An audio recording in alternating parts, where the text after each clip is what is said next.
It's strange how you can share a bed with someone for years and still never really know who they are.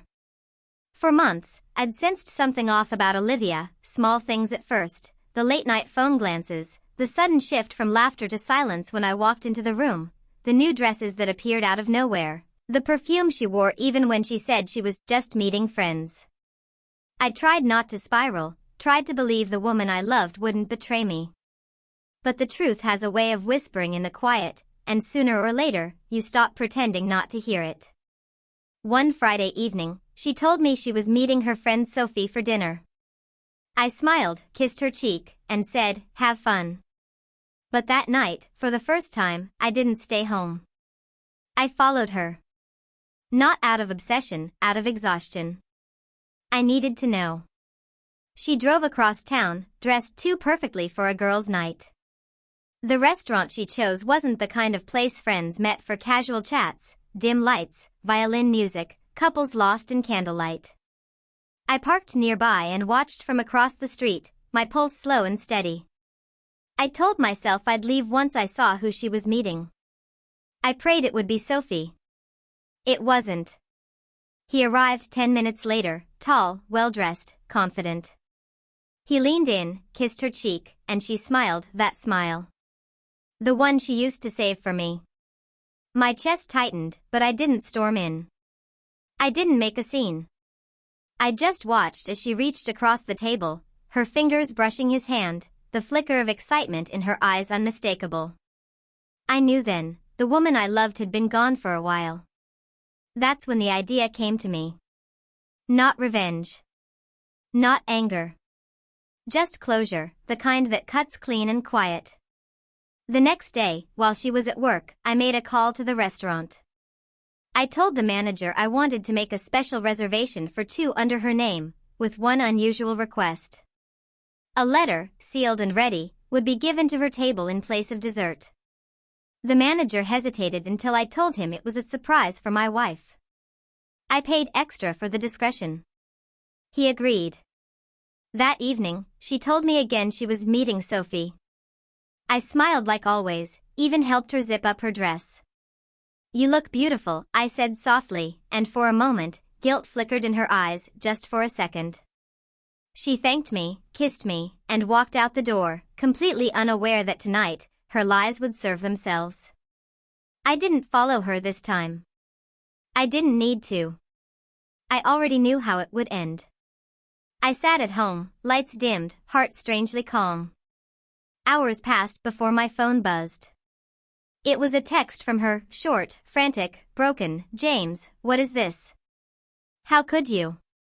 Then another, "Please, can we talk?" I didn't reply. But I'll tell you what she read that made her hands shake and her dessert go untouched. "Olivia. By the time you read this, I'll be gone.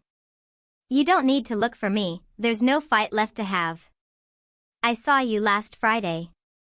I saw the way you looked at him, the way your smile returned when it used to fade with me. You didn't even notice the way you touched your hair, the way you leaned in. I used to know those signs like I knew your heartbeat. But that night, they weren't mine anymore.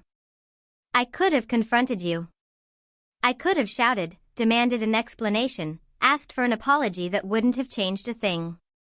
But I decided to do something else instead, to give you exactly what you've been craving, freedom. You see, love isn't something you can fake indefinitely.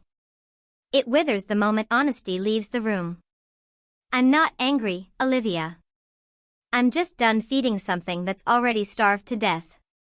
Consider this my goodbye, not out of bitterness, but out of peace. I hope he makes you happy, truly. Because at least one of us deserves to be. You won't find me when you go home tonight. The keys are on the counter, the house is yours.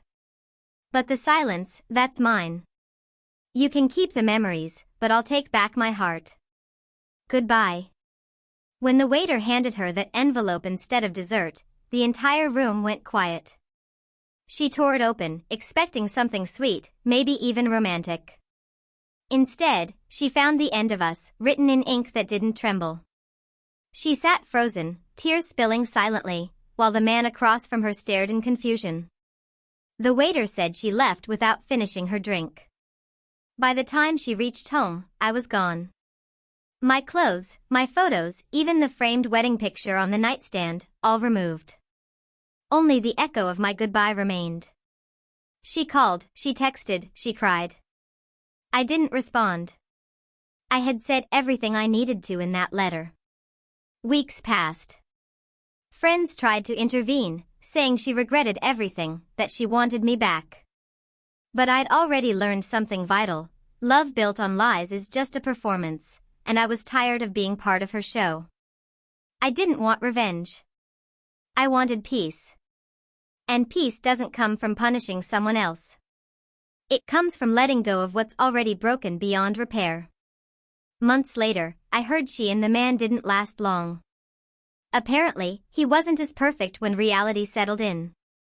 Someone said she sat alone at that same restaurant one night, staring at the door, waiting. Maybe she thought I'd walk in. I didn't. Because some goodbyes don't need to be shouted or screamed, they only need to be felt. And the night she went on that secret date, expecting dessert and getting my truth instead, she finally felt what I'd felt all along, what it's like to lose someone silently, completely, and forever.